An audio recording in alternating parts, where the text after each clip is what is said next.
Welcome back, everyone, to Facilities Unfiltered, where we have real conversations with the people shaping the future of facilities, operations, and the brands we all know and love. I am Matt Singer, CEO of Ecotrak. Today, I'm joined by somebody who probably needs no introduction to anyone in the restaurant facilities world, my good friend, Gene Davis. Welcome, Gene. Just a little background. If you spent any time around RIFMA, you've definitely crossed paths with Gene. He's one of those people who's always willing to step up, lend a hand, share advice, and help move the industry forward. Whether it's mentoring the next generation of facilities leaders, volunteering his time, or leading through change, Gene has made a lasting impact on our community. Gene is currently the Senior Director of Facilities at Mendocino Farms, one of the fastest growing fast casual brands in the country. As Mendocino Farms approaches 100 locations, I found out location 100 is opening next week. Yeah. Gene and his team are responsible for keeping every restaurant running smoothly. With more than 35 years in the Woo. restaurant operations and facilities industry, Gene has seen this industry evolve firsthand. He's lived through the transition from spreadsheets and gut instinct to data-driven decision making, modern technology, and increasingly complex operations. But beyond the titles and accomplishment, Gene is someone I've always respected for the way he leads with humility, curiosity, and genuine passion for helping others succeed. Gene, I'm so excited to have you here and welcome Woo. to Thank you. Facilities Thank you. Glad to Unfiltered. be here, Matt. Awesome. Well, tell us, 35 years in the industry. That is a long time. You definitely have some bad information because I'm only 35 years old. So I don't know. I don't You know started as a who's I don't baby. know who's digging up your information, but I think it might actually be a couple over 35. Oh man. Yeah, when you Uh, put it like that, wow, it's a lot. I've only done two things in my entire life, Matt. I was a U.S. Marine, which you probably know, and I'm very Thank proud you. of, and I've worked in the restaurant business, so kind of been here for a long time. That's amazing. So how do you get into, I mean, leaving the Marines, how do you get into facilities? Like, was this the plan? Like, how did you land here? How did you get here? Well, they didn't need any forward observers or calls for artillery in the civilian world, so True. no. I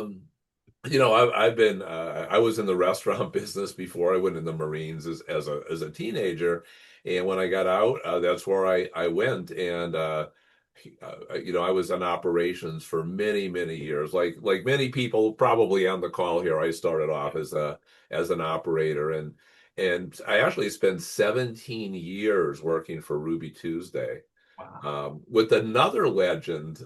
When I say another legend, he uh, Danny Coons, who Yes. most people know Danny Coons. He's just been Love it. around for years, and Danny was I was that pain in the butt operator who wanted everything, and Yeah. Danny was the head of construction and facilities. And now he says it's all coming back to you. But no, it's been 17 years with Ruby Tuesday in operations, general manager, partner, multi-unit management.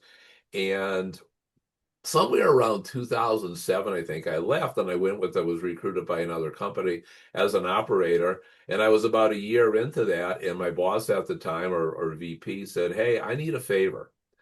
We're about to do this acquisition and we have no facilities. We have to do these refreshes." He says, "Just do it for 6 months and then you can do whatever you want." And I did it and I absolutely loved it. Awesome. Um, I did whatever I needed to do, and I went to him and I said, "This is what I want to do. I want to be the head of facilities, and then learn construction with the same company." So, and I have been here ever since. Wow. It all started with a favor. All That started doesn't with a surprise favor. Yeah. me. Well, talk to us about Mendocino. It's definitely one of my favorite places, but for anyone that hasn't been to Mendocino, what makes the brand different and what drew you to the Eat Happy mission that I know you guys have? Yeah, Matt, it's interesting because many people just see Mendo and they're like, "Oh, is that something new?" We've actually been around for 20 years. Wow. Mendo was founded back in, I think, 2005. It was a husband and wife couple, opened their first one downtown LA, their second one downtown LA. third one in Marina Del Rey, and they weren't sure they were going to make it in the suburbs. It's one of our busiest stores ever in Marina Wow. Del Rey. But yeah, it took them about 10 years to open 13 or 14 of them.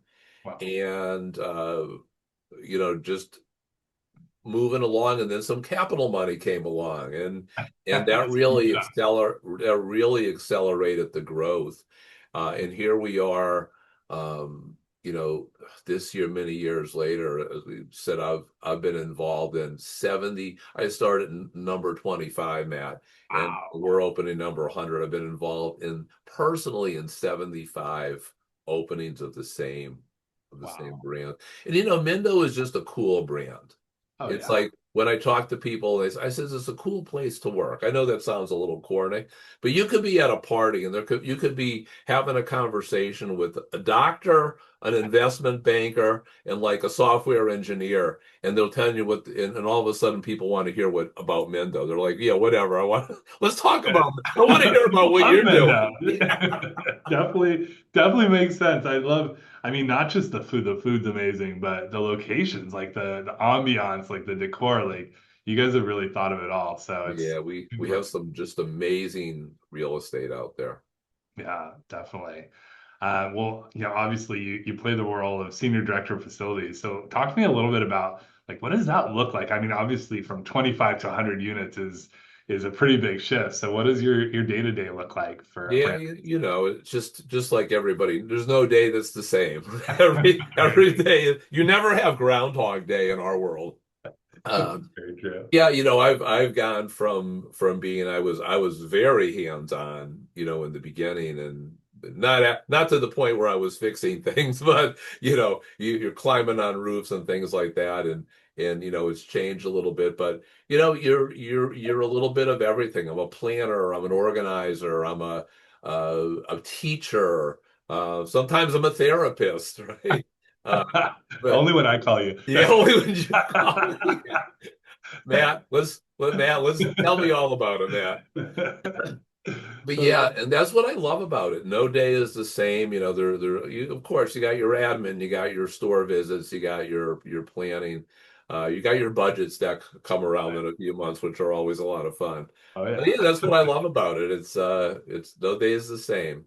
That's awesome. Well, I love that. And I know you also have a very big passion for an association we're both really involved in with RIFMA. You've been involved with RIFMA for over 18 years. What does that community mean to you? And what's the most valuable thing that you've taken from your involvement with RIFMA? And I'm very biased here, man. I love the RIFMA organization, and I loved it since the very first time I was introduced to it. I got to admit, the first time I went to a conference is when I really started in facilities, and there was a chain store party. And I'm like, well, this is great. This is where I'll be forever. But no, the education amazing, the CRFP program amazing, and that's when I really embraced it. When I got that CRFP, that's when I really got deep into it. The Wow. network, just amazing. But honestly, if you had to say one thing that you really got out of it, that I get out of it, it's the partnerships and it's Mhm. the friendships. Love that. Yeah, I've been on the board for a few years now. I've served as the treasurer. I've served as the secretary. Currently serving as the vice chair, and very proud to say next year, when at conference, I'll be taking over the organization as the chair. Oh my gosh, that's I don't amazing. know if that's supposed to Congratulations. be a secret to anyone, but I just left the Secrets out. company. You heard it first here. Sorry, Debbie. That's awesome. Congratulations. I think that, partnerships and friendships, I mean, just, getting to see you every year. It's so funny because I see you and you are definitely the life of the party. And like, so usually when you're the life of the party, like, that's like your focal point, but you have so much behind that. Like, you're such a great mentor and educator and connector. And so, yeah, it's so Yeah. fun that Riff and I. A friend of mine recently said, like, hey, I know you spend a lot of time on the organization. Like, isn't it a pain? And I'm like, it's absolutely a pleasure to serve. And I'm not kidding about that. Like, if I didn't want to do it, I wouldn't do it.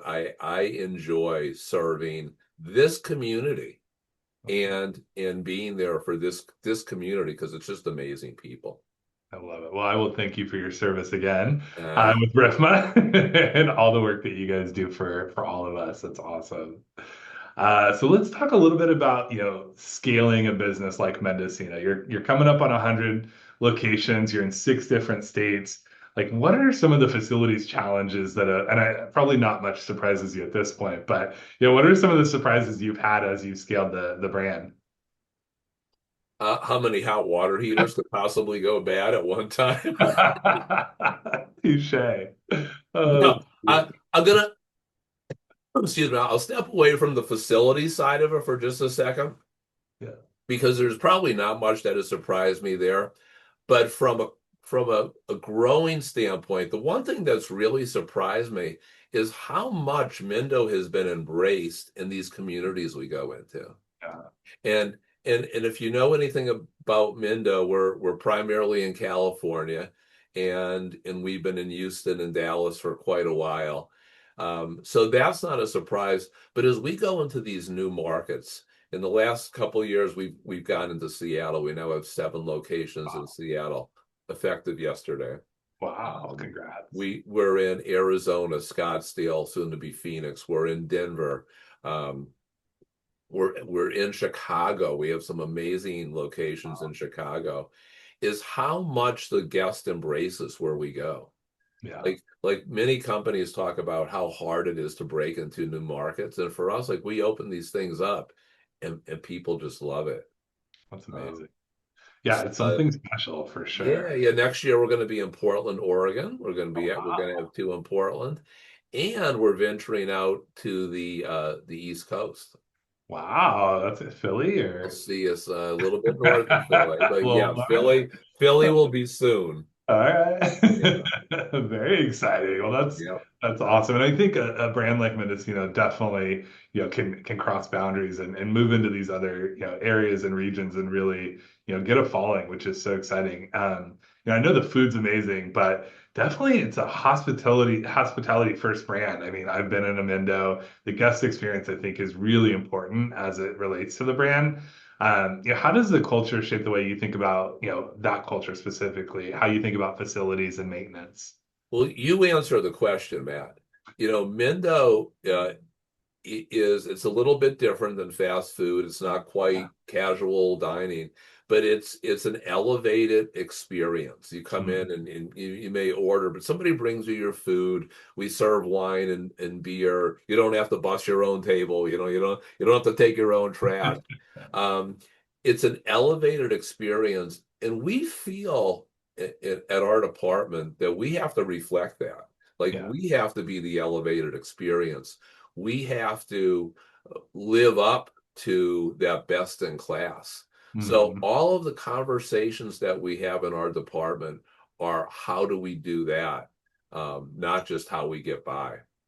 Yeah, I love that. That Yeah. makes so much sense. Knowing you for years, I've heard you talk a lot about, guesstimating to asset level data and like how you manage your equipment and your equipment strategy.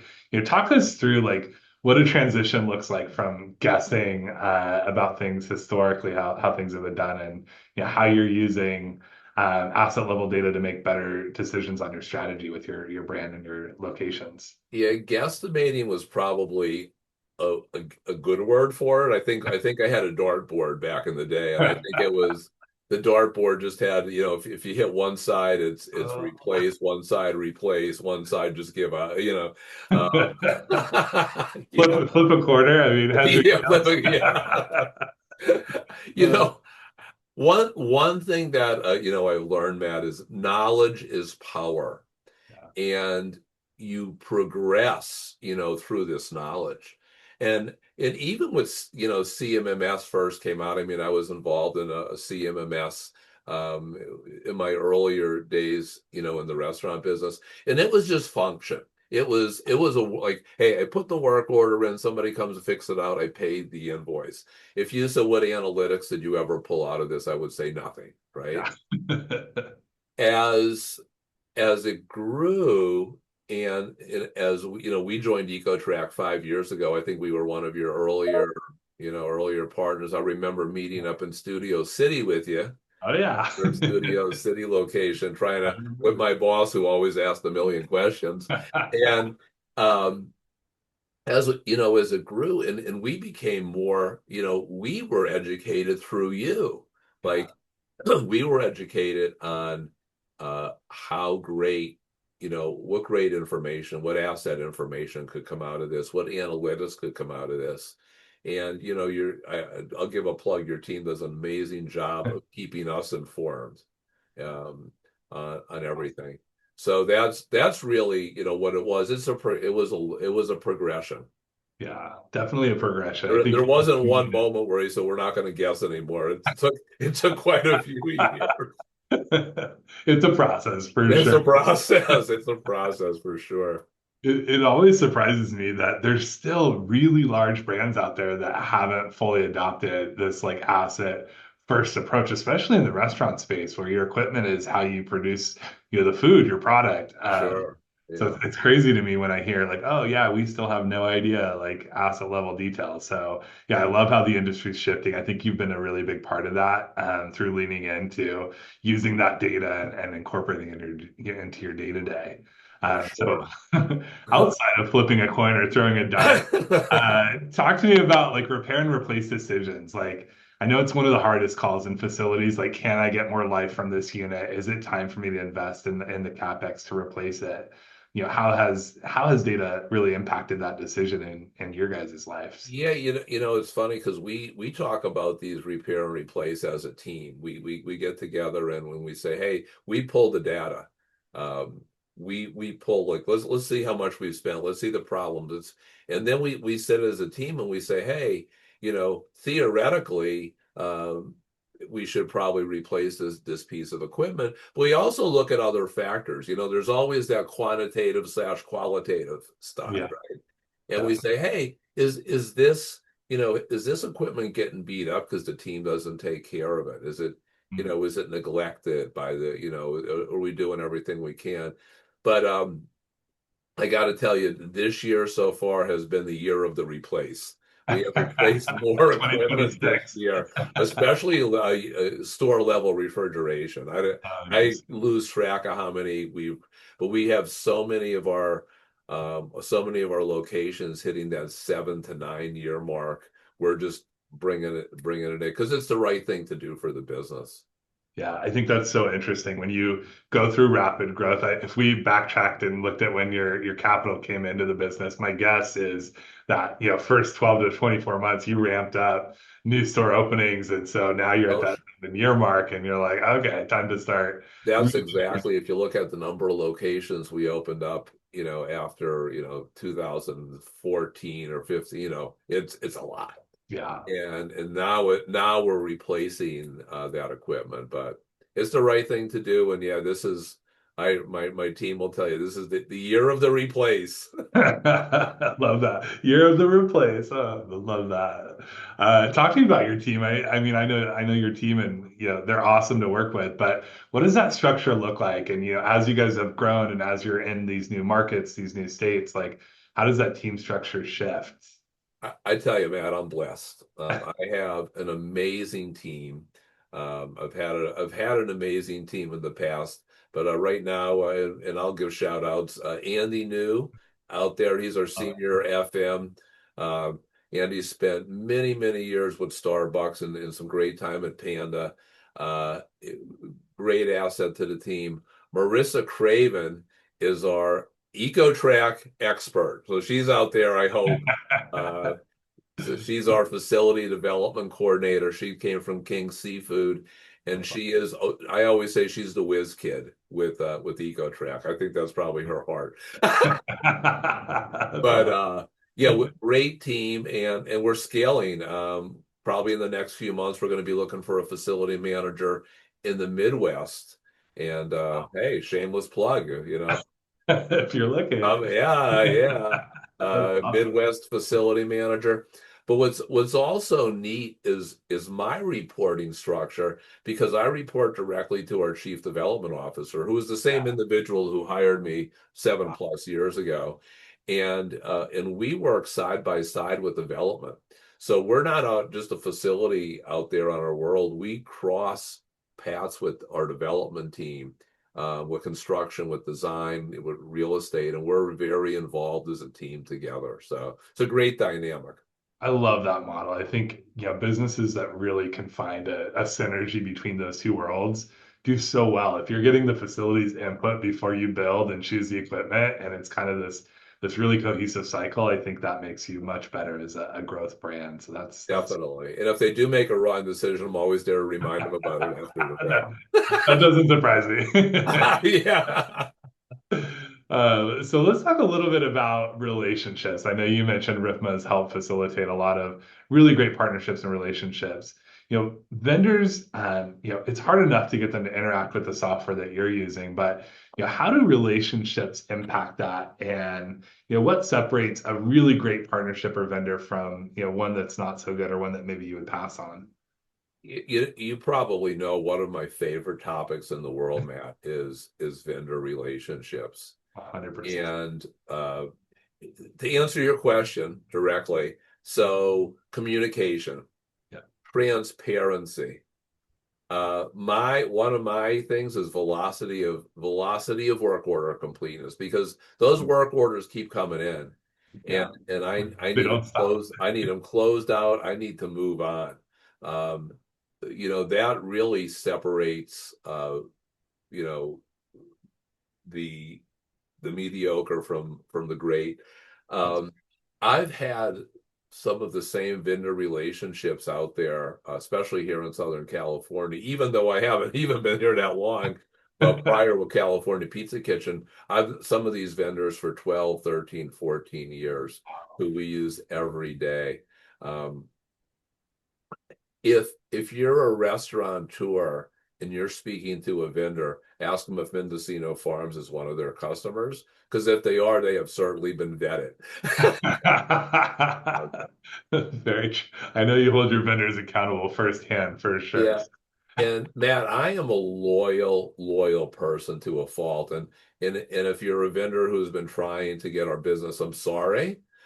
Uh, Yeah, I wish I had enough for everybody, like every vendor out there, but I'm very loyal Yeah. to my partners. It is truly a relationship. I hear all the time, hey, I can do this a little bit cheaper. And I'm like, yeah, that doesn't, But are you going to answer my call in the middle of yeah, the night? yeah. And there's been calls in the middle of the night. Oh Ask Michael from Allison Service. yeah. That's Ask him about the call while I was in Mexico City to him at 3 in the morning, saying I just had a break-in, and oh and, man. and Michael said I'll have somebody there in an hour. Oh, that's awesome. Yeah. I think that loyalty and the two-way partnership and relationship, that's so important as you're growing and scaling and your pie keeps getting bigger. So there's more Oh pieces yeah. to give away. So the Yeah. more you grow, And there will be, yeah, as we grow, we will add more vendors. yeah. Um, Different markets. But we've had great experiences even outside of California. So Awesome. Well, that's so cool. yeah. Talk to me about one of the biggest, like we didn't see that coming moments as Mendocino has grown. You know, I'll step out of facility world for a minute. And I think one of the things that we didn't see, or I didn't see coming, was how strong our culture and our values stayed through this time, right? And what Yeah. I mean by that is many times you have a small company. I joined a small company of 25 restaurants, right? And everybody will says as we grow, things are going to change, right? You're going to lose this, you're going to lose that.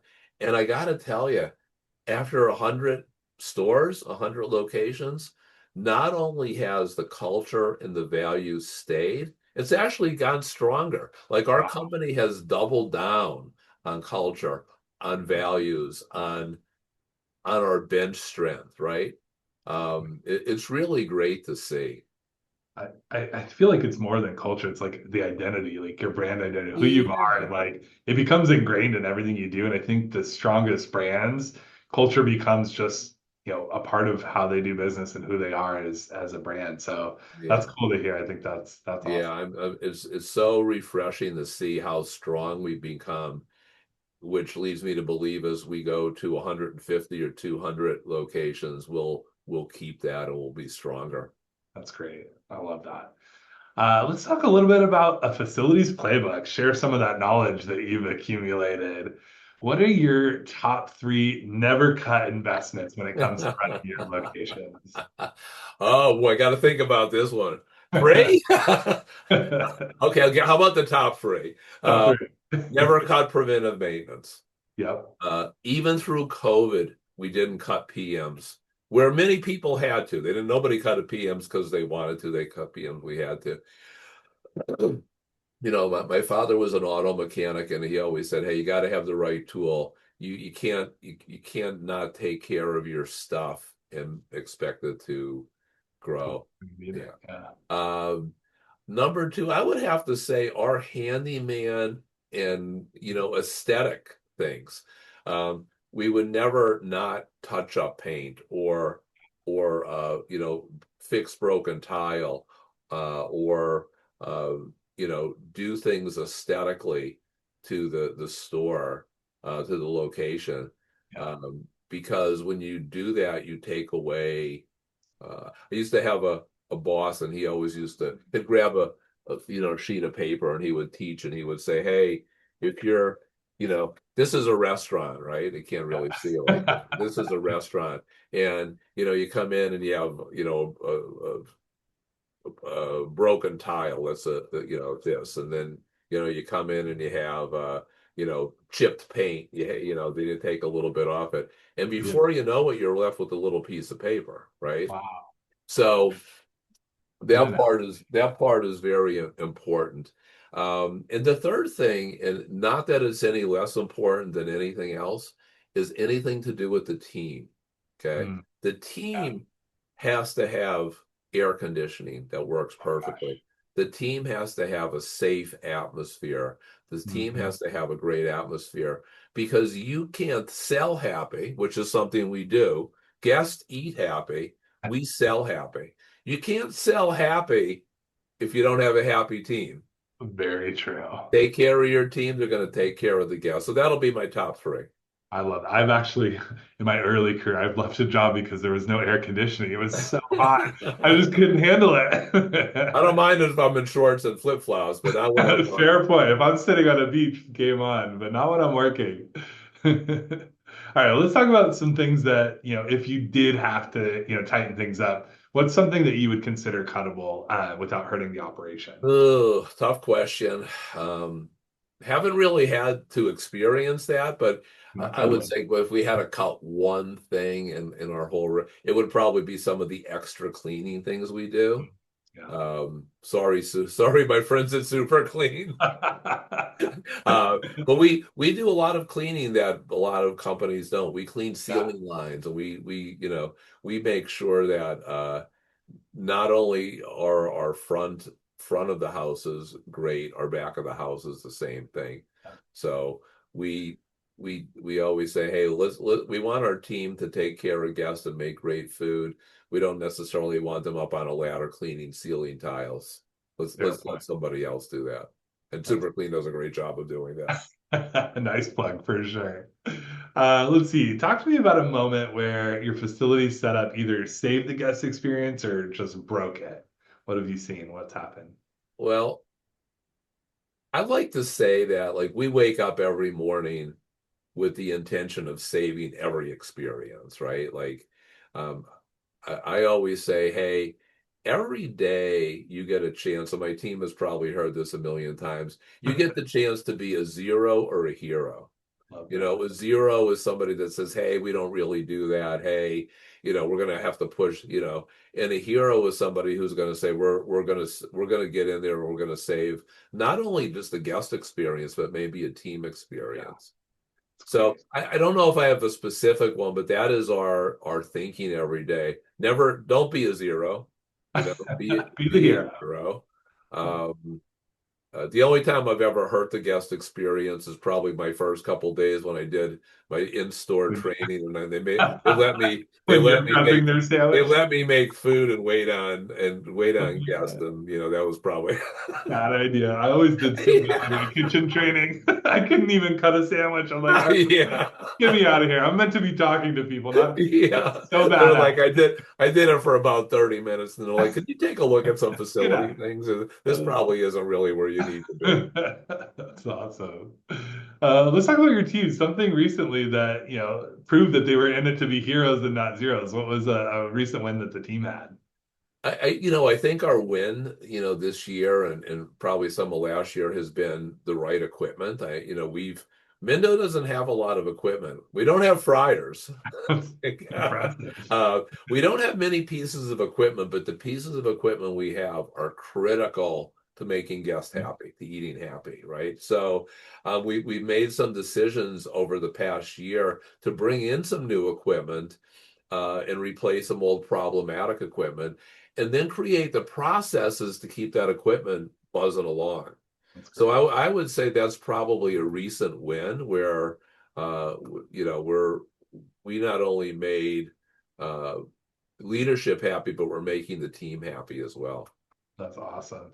I can't believe you have no fries. My favorite thing on the menu is the not so fried chicken sandwich. Not so fried. It tastes Not just so like fried, it tastes delicious, but it tastes just definitely like a healthy. fried. You can tell it tastes just like a fried chicken sandwich, but it's not fried.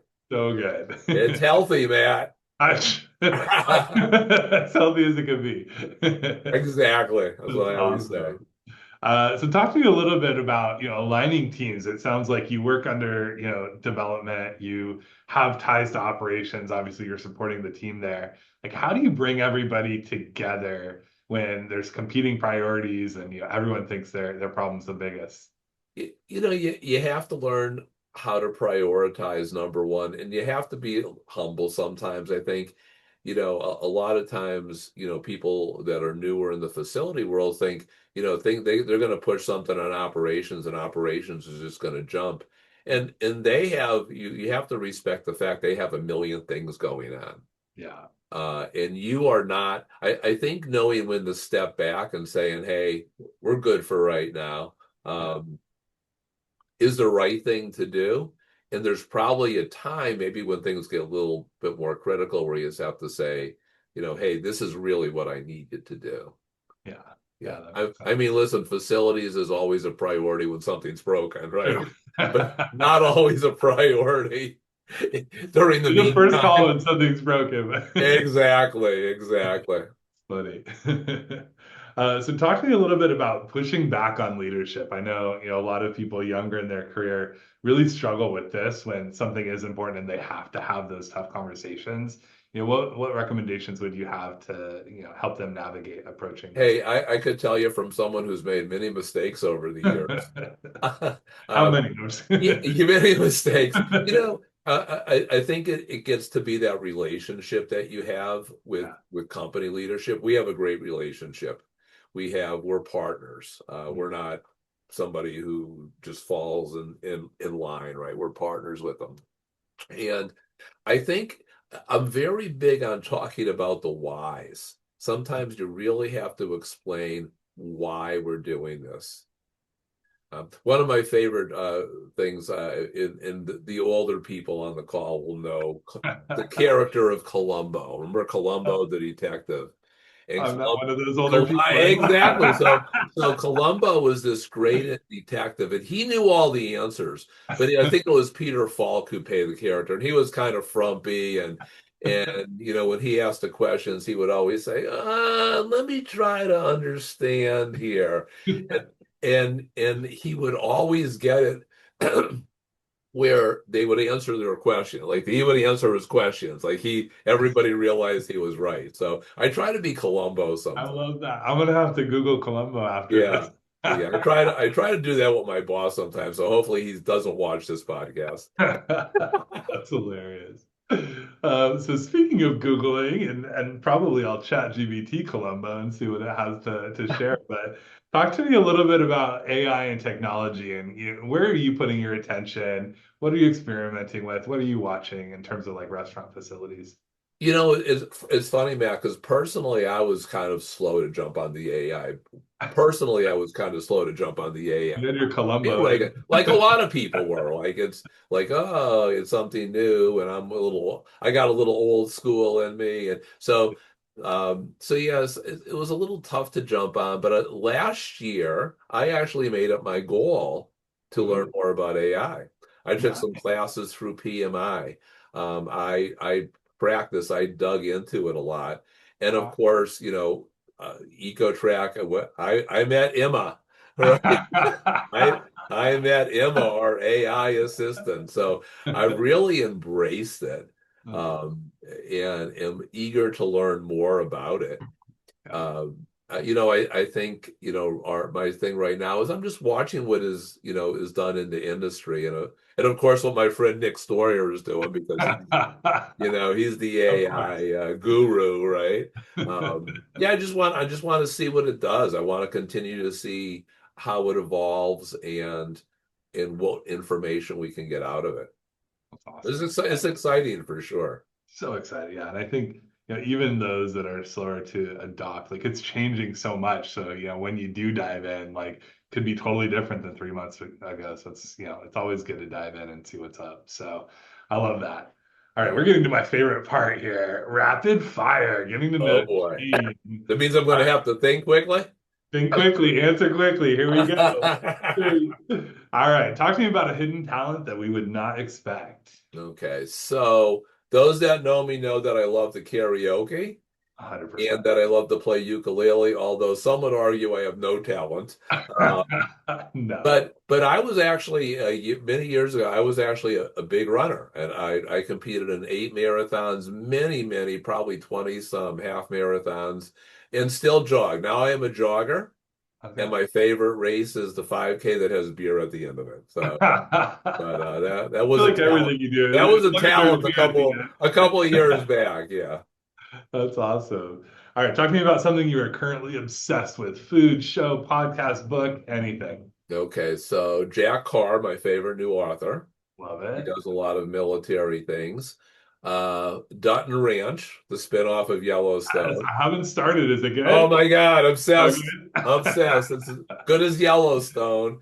Um, I am obsessed with improving my Spanish, as you Oh, probably qué know. bien, qué I've bien. learned Spanish. I'm trying to get a little bit more fluent in Spanish, although your and my Spanish will never be as good as our partners. Eso es lo que tú crees. So, Very true. yeah. And I'm obsessed with all food, so. Love it. And I will say congratulations on the most recent citizenship news. Super Yes, exciting. I'm proud to say that I have become a resident citizen of Mexico. Now So I'm still a U.S. citizen here.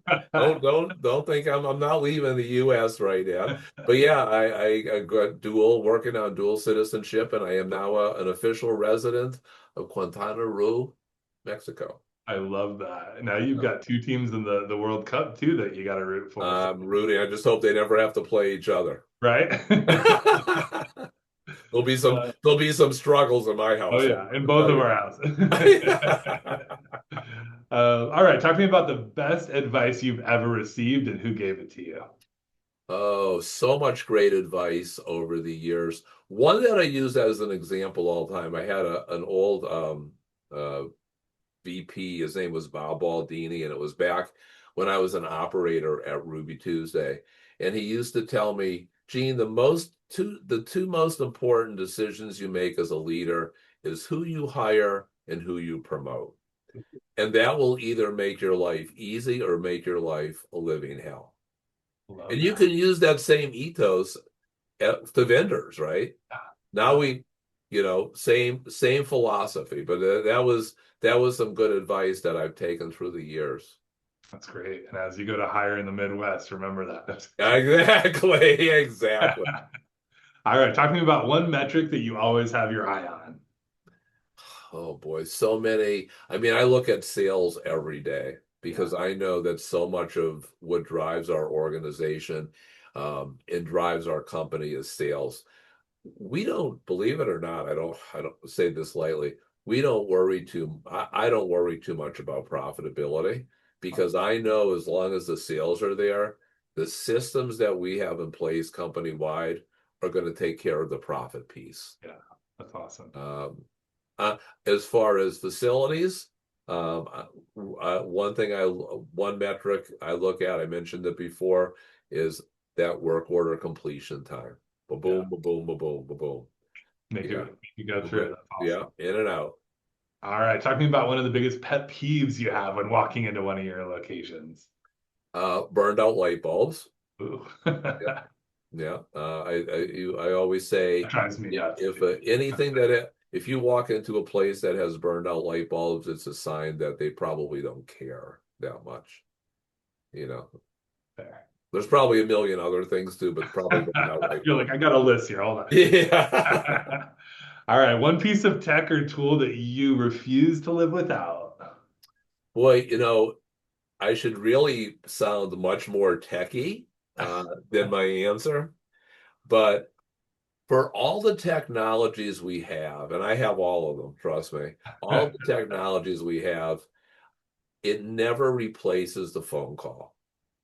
Very true. It never, I'm always, I've always been, sometimes I've seen 25 emails go back and forth about the same thing, and I say, enough. Somebody Oh. pick up the phone. Three-way calling is the best thing ever. Let's get on a three-way call because I guarantee you, whatever the issue is, we're going to solve it on that three-way call, and it's probably going to take about 5 minutes. I love that. I gotta say I gotta say my phone, man. I think that's smart. Honestly, I hate watching things go back and forth. Just pick up the phone and call me. It's so much easier. Yeah. All right, talk to me about Mendocino. It's always about helping guests eat happy. What's your go-to order? We know mine's the not so fried chicken. So, Ah, um, so I have a few. So I believe it or not, the Caesar salad. We have a Caesar 2.0 that ooh, has not your traditional Caesar. It's got crunchies, those crunchies, oh yeah, and same it's on my got sandwich. tomatoes on it. I throw some chicken and bacon on that thing and Ooh, extra dressing, and I'm in heaven. Anything that has goat cheese. If my mother ever knew I was eating goat cheese, she'd probably have a heart attack. But goat cheese is great. And right now we have this heirloom BLT sandwich. It's got one of these great big Jersey tomatoes on it. oh, Oh that's my awesome. God, unbelievable. I mean, it is lunchtime. You're making me Ah, hungry. yeah. All right, 35 years of facilities war stories. What is the most bizarre or unexpected equipment failure or facilities emergency that you've ever had to deal with? This week, Sure. one of my favorite stories is I was in back in my California Pizza Kitchen days, which I Uh, loved my CPK days. We were actually in Nashville for a punch walk, okay. and we did the punch walk. I was going out to dinner. I had a flight the next morning to go home and get a frantic call from one of our restaurants in Houston. Okay. And they said ceiling tiles are flying through the or floor tiles are flying through the air and smashing lights. And Oh I my said, gosh. send me a video. Send me a video. And here what had happened was the FDC, the fire line that ran under the building there was construction going on and it actually ruptured and basically blew apart. And Oh, the floor was it was like the floor was actually just blowing up and tiles were flying through the air. that's insane. Yeah. That'd be scary. The Wow. funny thing, real quick, my boss always busted on me because he said I always overpacked. So I underpacked on this trip just for one night, and I ended up being in Houston 5 nights. Oh Uh, no. That's for just a shopping spree. that's what I did. Yeah, I went and I had to explain when I put my expense report in how I bought how to buy clothes. Oh, that's funny. All right, talk to me about a specific piece of equipment, maybe the water heaters, I don't know, but what equipment has a personal vendetta against you? Something that just keeps on breaking no matter what you do. Yeah, no, the hot water heaters and the panini presses, they gear up after hours to figure out how they're gonna drive me crazy. All right, looking forward, what's the next big challenge for Mendocino Farms facilities as you push towards and beyond 100 units? Great question. We talk about it all the time, so it's easy to answer. How we're gonna scale, right? how we're going to get to the next 20, more 25 or 50 or 75 or 100. Yeah. How we could take that, what we have right now, and scale it and make it realistic. Awesome. So what advice would you give facilities leaders navigating rapid growth today? Somebody, somebody who's gone through the same growth. Same growth, yeah. What to get ahead of. Well, I would say number one, stay calm, Okay. That's good advice. stay balanced, because it's easy when things are just growing and firing away like that to go crazy. Yeah. But I would say the same thing, like work on processes, work on scalability, um, work on I'm always reminded of this, memorializing things for future use. Yeah. Sometimes we have a tremendous amount of knowledge up here, and my guy Andy New is probably saying yes right now. Write it down, Gene. Tremendous of knowledge up here that needs to be on paper, and Yeah. on not necessarily paper, but a format where it can be scaled for the future. You're like a chat GBT up there all I on your know, I know. This is to ensure my consulting role long after I retire. There you go. They're gonna have to keep me as a consultant, because Smart. I'm gonna Don't let keep me down. everything upstairs. Yeah. All right. Share anything exciting about Mendocino or on the Riff Month front? Anything exciting you want to share with the group? Well, Mindo's opening store number 100 next Tuesday in Santa Barbara. Um, that's very exciting. And it's a California location. We didn't plan on where number 100 was going to open up, but it ended up being a California location. And this is California is where we got our roots. So it's really cool that we're going to open up store number 100 here in California, where Mindo all started. So cool. Um, Awesome. RIFMA, we got RIFMA Gives, our volunteer event coming up. I want Yeah. to say it's October 25th this year, and we're in Tampa. And it's Very at the St. Vincent House. It's going to be an amazing event. If you've never been to a RIFMA Gives, it's unlike any event you've ever been to. I highly encourage it. And then our conference next year will be in Tampa. amazing. I can't wait. I love I Tampa. know I'm going a week early. And I bet you and are. again, I will have the privilege of stepping into the role next year of taking over the RIFMA organization as the chair. Amazing. And we may need to get Bruno back on stage. We'll We see. may need to get Bruno, but yeah, if they don't know Bruno, they're going to have to come. They'll get to meet him for sure. Well, Gene, I want to thank you so much. Obviously, I love hanging out with you every chance I get, but so great to have you on the podcast. Really appreciate you joining Facilities Unfiltered. I'm going to go ahead and share Gene's information on the screen. So if you want to tap into that chat GBT in his head, feel free to reach out. And I want to thank everybody on the call who joined us today. We'll be sending out the recording after this. You can also catch the full episode on Apple Podcasts, Spotify, or wherever you get your podcasts. Yeah, Stay tuned Matt, and I just, if I could add two more things, please yeah. feel the free always to reach out to me. There is nothing I love better than being a teacher or being a mentor or helping anyone out. And I really want to thank you, Matt, and Ecotrak for being such a great partner over these last 5 years. Same. You've become a great friend and a partner, and I do want to thank you. Well, I feel the same about you, and I'm so thankful for the partnership we have and the friendship. And yeah, it's so fun to get to hang out with you. It's not like it's not even work when I get to hang out with Yeah, I know. you. They're paying us to hang We're out. like, hey, they actually pay us for this? This is great. They pay us for this? Isn't this It's great? amazing. Well, on that note, please stay tuned for our next episode as we continue spotlighting the people behind the spaces that power today's most innovative brands. And with that, we'll let you guys get back to your day. Thanks so Take much. care, everyone. Great Talk week. soon. Have a good Great one. week to you. Bye, guys.